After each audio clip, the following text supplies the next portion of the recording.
क्या गोलियों और मिसाइलों के बिना भी कोई जंग जीती जा सकती है? आज की दुनिया में जवाब है हां, यस। अमेरिका और ईरान के बीच चल रही तनातनी अब समुंदर और आसमान से निकलकर मोबाइल, लैपटॉप, कंप्यूटर स्क्रीन तक पहुंच गई है। ईरान से जुड़े खतरनाक हैकर ग्रुप हंडाला ने वो कर दिखाया है जिसने दुनिया के सबसे ताकतवर देश अमेरिका की नाक में दम कर दिया है। दो चार नहीं बल्कि पूरे 2000 से ज्यादा अमेरिकी सैनिकों का पर्सनल डेटा लीक हो गया है। और यह डेटा कहीं और नहीं बल्कि खुलेआम अब सोशल मीडिया प्लेटफॉर्म टेलीग्राम पर उछाला जा रहा है, सार्वजनिक कर दिया गया है।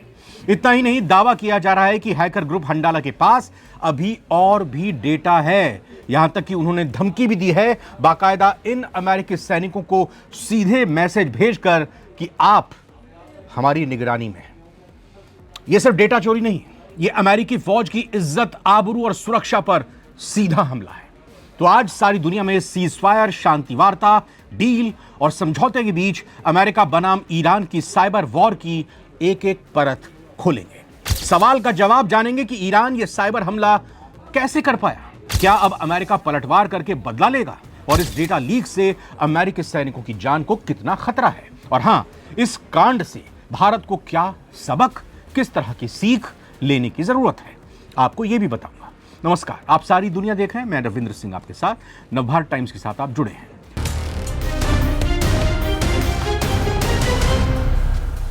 सबसे पहले खबर की गहराई में चलते हैं। हंडाला नाम के हैकर ग्रुप ने दावा किया है कि उन्होंने अमेरिकी नेवी और मैरीन कॉर्प्स, यूएस मैरीन्स के सिस्टम में सेंध लगा दी है। क्या क्या लीक हुआ है यह जानने से पहले जल्दी से आपको बता देता हूं कि हंडाला क्या है। हंडाला एक फिलिस्तीन समर्थक हैक्टिविस्ट समूह है जो मुख्य रूप से इजरायली और अमेरिकी सैन्य और महत्वपूर्ण बुनियादी ढांचे को निशाना बनाता है, अपने टारगेट पर लेता है। यह समूह जो ईरान समर्थित माना जाता है, दिसंबर 2023 से सक्रिय है और वाइपर मेलवेयर, एक ये कहें कि साइबर हमले का ये रूप है या कहें कि एक इसको नाम दिया गया है, इसका ये इस्तेमाल करता है। डेटा को नष्ट करने के लिए ये पूरी तरह से कुख्यात है ग्रुप। ये समूह सिद्धांतों से प्रेरित हमलों के बजाय विनाशकारी साइबर हमलों पर केंद्रित है। मतलब ये बंदूकों, तोप, गोलों, मिसाइलों, ड्रोन से हमला नहीं करता, ये साइबर हमला करता है। अब बात करते हैं अमेरिका में इस संगठन ने कहां कहां पर सेंध लगाई है। बाकायदा अमेरिका के सैनिकों के नाम और उनकी रैंक हासिल कर ली, उनके पर्सनल फोन नंबर, उनके ईमेल आईडी, एड्रेस, सब कुछ हासिल कर लिया, सार्वजनिक कर दिया। यहां तक कि उनके घर के पते, उनके घर के एड्रेस, कौन कौन मेंबर्स हैं उनके घर पर, सोशल मीडिया प्रोफाइल के लिंक, सब कुछ हासिल करके उसे शेयर कर दिया। सोचिए, एक सैनिक जो किसी गुप्त मिशन पर हो या बॉर्डर पर तैनात हो, दुश्मन सामने खड़ा हो, अगर उसको उसका पता, उसका एड्रेस, उसका फोन नंबर, उसके फैमिली के बारे में ये सारी जानकारी दुश्मन तक पहुंच जाए तो उसके परिवार की सुरक्षा का क्या होगा? हैकर्स ने इन जानकारियों को टेलीग्राम चैनल्स पर डाल दिया है, जिससे अब ये पूरी दुनिया के लिए उपलब्ध हो चुका है, अवेलेबल है। इसे डिजिटल ह्यूमिलिएशन कहा जा रहा है। रिपोर्ट्स के मुताबिक कुछ अमेरिकी सैनिकों को व्हाट्सएप पर मैसेज मिले जिसमें लिखा था, आपको टारगेट किया जा सकता है। अब सोचिए, एक सैनिक जो पहले ही युद्ध क्षेत्र में है, उसे अगर इस तरह के मैसेज मिले, उसका मानसिक दबाव कितना बढ़ेगा। ये सिर्फ डेटा लीक नहीं है, ये डेटा लीक नहीं है, ये एक साइकोलॉजिकल अटैक है। दुश्मन ये दिखाना चाहता है कि हम तुम्हारे सिस्टम के अंदर घुस चुके हैं, कर लो क्या कर सको, उखाड़ लो जो उखाड़ना है। इस लीक के बाद वॉशिंगटन के गलियारों में खलबली मच गई है। पेंटागन ने आधिकारिक तौर पर जांच के आदेश दे दिए, मतलब मान लिया है कि गड़बड़ हुई है। लेकिन सवाल यह है कि क्या बहुत देर हो चुकी है? पेंटागन की चिंता के 3 बड़े कारण आपको जल्दी से बताता हूं। पहला, टारगेटेड अटैक्स। जी हां, अब दुश्मन इन सैनिकों को निजी तौर पर ब्लैकमेल कर सकता है या उन्हें ट्रैक कर सकता है, सारी जानकारी हासिल कर सकता है जो कि गोपनीय है, सीक्रेट है। दूसरा, मनोवैज्ञानिक युद्ध में जीतता हुआ दिखाई दे रहा है ईरान, साइकोलॉजिकल वॉरफेयर। जी हां, जब फौज का डेटा लीक होता है किसी देश का, तो उनके सैनिकों का मनोबल टूट जाता है। उन्हें लगता है कि अपनी सरकार उन्हें सुरक्षित नहीं रख पा रही है, बचा नहीं पा रही है साइबर अटैक से। तीसरी यह समस्या है कि अगला कदम अब क्या होगा। अगर हैकर्स सैनिकों का डेटा निकाल सकते हैं तो क्या वो कल को मिसाइल लॉन्च कोड या नेवी के जहाजों की लोकेशन भी निकाल लेंगे? ये भी बड़ा सवाल खड़ा हो चुका है। हड़कंप मचा हुआ है अमेरिका में। न्यूज़ रिपोर्ट्स के मुताबिक डोनाल्ड ट्रंप ने भी इस पर कड़ी प्रतिक्रिया दी है और इसे राष्ट्रीय सुरक्षा के लिए, नेशनल सिक्योरिटी के लिए एक बड़ा खतरा बताया है।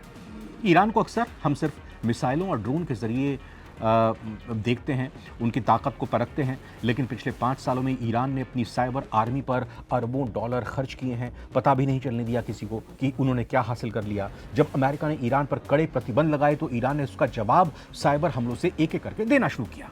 चाहे वो इजराइल का वाटर सिस्टम हो या अब अमेरिका की नेवी हो, ईरानी हैकर्स बार बार डिफेंस लेयर्स को तोड़ रहे हैं अपने दुश्मनों की, इजराइल और अमेरिका की। हैकर्स का कहना है कि हमला अमेरिका द्वारा मिडिल ईस्ट में दी जा रही दखलंदाजी का बदला है। ये एक नया साइबर वॉर है जहां कीबोर्ड अब AK-47 से ज्यादा घातक साबित हो रहे हैं। मिसाइलें पीछे छूट रही हैं। इनके पिछले कारनामों की अगर बात करें इस हंडाला हैकर ग्रुप की, तो FBI डायरेक्टर के ईमेल को इन्होंने हैक किया, कई अमेरिकी कंपनियों पर साइबर अटैक किया, डेटा लीक किए। यानी कोई छोटा मोटा ग्रुप नहीं है, बल्कि पिछले महीने हमने आपको खबर दिखाई भी थी। उसका लिंक अभी डिस्क्रिप्शन में आप जाकर देख सकते हैं, आई बटन पर भी क्लिक करके देख सकते हैं। इजराइल के सेना प्रमुख, IDF प्रमुख का भी चिट्ठा खोलकर इस ग्रुप ने रख दिया था। इजराइल में भी त्राही त्राही मचा दी थी। आइए अब बात करते हैं इस घटना का दुनिया पर क्या असर हो सकता है। अगर अमेरिका जैसा देश अपने सैनिकों का डेटा नहीं बचा पा रहा तो बाकी देशों का क्या होगा? सवाल यह है। टेलीग्राम पर पाबंदी की मांग भी की जा रही है, क्योंकि ये ऐसा प्लेटफॉर्म है जहां पर ये सारा डेटा एन्क्रिप्टेड होता है। आप उसको डिकोड नहीं कर सकते, पता नहीं लगा सकते हैं, ना ही ये कंपनी इजाज़त देती है सोशल मीडिया की। एक बार फिर टेलीग्राम जैसे प्लेटफॉर्म पर सवाल उठ रहे हैं कि वो ऐसे संवेदनशील डेटा को क्यों नहीं हटा रहे, क्यों प्लेटफॉर्म उपलब्ध करा रहे हैं। ऐसे में कुछ सवाल उठने लाजमी हैं कि क्या इंटरनेशनल लॉ बनाने की ज़रूरत है? क्या साइबर अटैक को एक्ट ऑफ वॉर, युद्ध की घोषणा माना जाना चाहिए अगर किसी देश पर ऐसा होता है? भारत, जी हाँ, हमारे देश के लिए क्या चेतावनी है? भारत को भी अपनी डिफेंस फोर्सेस के डेटा को लेकर अब और सतर्क और सावधान होना होगा, क्योंकि हमारे पड़ोसी भी इसी तरह की साइबर आर्मी तैयार कर रहे हैं। इसी तरह के हमले होते हैं और सबसे बड़ी बात ये कि सीधे सेना की शक्ल में नहीं आते हैं, ये सिविलियन की शक्ल में सामने आते हैं, जिसको लेकर ये कहा जा सकता है या कहा जाता है, चाहे चीन हो या पाकिस्तान, कि भाई हमने हमला नहीं किया, हमारी आर्मी ने हमला नहीं किया, हमारे सिस्टम, हमारी सेना ने, हमारे सरकार ने हमला नहीं किया, बल्कि किसी खुराफाती ने, किसी शरारती तत्व की तरफ से हमला किया। तो फिर ये आप हमारी तरफ से हमला कैसे मान रहे हो, हमारी फौज की तरफ से हमला कैसे मान रहे हो? तो इसलिए इसको डिटेक्ट करके इस पर काउंटर अटैक करना भी बहुत मुश्किल होता है। अब सबसे बड़ा सवाल, क्या ये एक नई जंग की शुरुआत है? देखिए, आज की दुनिया में युद्ध सिर्फ बॉर्डर पर नहीं हो रहा है, अब युद्ध होता है इंटरनेट पर। आगे बताऊं, इसके साथ ही साथ आपको डेटा पर हमला होता है, युद्ध होता है, नेटवर्क पर हमला होता है। साइबर वॉर के हाँ कुछ फायदे भी हैं, हमला करने वाले के लिए फायदे भी हैं। पहली बात तो यह होगी, बिना गोली चलाए हमला कर देता है, अपने दुश्मन को मिट्टी में मिला देता है। दूसरा ये कि दुश्मन को कमज़ोर आसानी से कर सकते हैं, दुनिया को मैसेज दे देते हैं कि भैया हमारे से पंगा लेने की ज़रूरत नहीं है, नहीं तो हम आपको निपटा देंगे। लेकिन अगर ये सब कुछ बढ़ता गया तो फिर किसी देश के लिए क्या कुछ संकट खड़ा होगा। उसका बैंकिंग सिस्टम ध्वस्त हो सकता है अगर वहाँ पर घुस गया है साइबर का ये कहें कि वायरस। एयरपोर्ट का सिस्टम पूरा जैम किया जा सकता है। पावर ग्रिड, जहाँ से बिजली एक जगह से दूसरी जगह जाती है, उसको फेल किया जा सकता है, यानी कि पूरे देश को, पूरे इलाके को अंधेरे में डुबाया जा सकता है। सब खतरे में आ सकते हैं। इस बड़ी खबर से 3 बातें साफ हो गई हैं। पहली, युद्ध अब डिजिटल हो चुका है, डेटा ही नई ताकत है, साइबर सिक्योरिटी सबसे बड़ा हथियार बन चुका है। और अगर दुनिया की सबसे ताकतवर सेना सुरक्षित नहीं है, US आर्मी सुरक्षित नहीं है, तो आम आदमी, अमेरिका का, वहाँ के सैनिक या बाकी कोई और देश, तीसरी दुनिया के देश, विकासशील देश कितने सेफ है? तो आज की खबर हमें बताती है कि भविष्य के युद्ध अब सिर्फ सरहदों पर नहीं बल्कि सर्वर रूम्स में लड़े जाएंगे। ईरान ने डेटा लीक करके अमेरिका को जो चुनौती दी है उसका अंजाम क्या होगा, यह आने वाले कुछ दिनों में तय हो जाएगा। क्या ट्रंप प्रशासन ईरान को इसका करारा जवाब देगा या फिर डिजिटल दुनिया की ये जंग और भी भयानक मोड़ लेगी? आपकी इस पर क्या राय है, क्या प्रतिक्रिया है, प्लीज़ कमेंट कीजिएगा। और आप किस शहर से इस वीडियो को देख रहे हैं ये भी प्लीज़ बताइएगा।